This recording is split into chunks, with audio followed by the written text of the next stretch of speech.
All right. Action. Action. We do have a standby generator installed recently.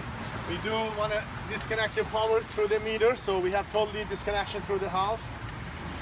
So now we have the power off to the house. Yep. We will wait 5 to 9 seconds so the generator come back on. Which it did come back on already.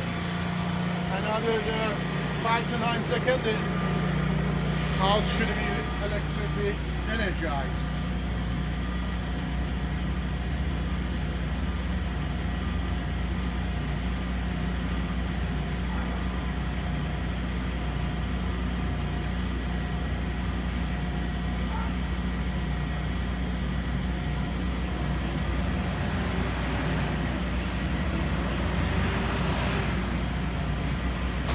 There it is. We need to Nice. warm up a little bit. Yeah. Okay, we're all good right. now. So our power's back on, and when the city has the power back in, which we put the meter back on, then generator will shut it off automatically after maybe 5 to 10 minutes.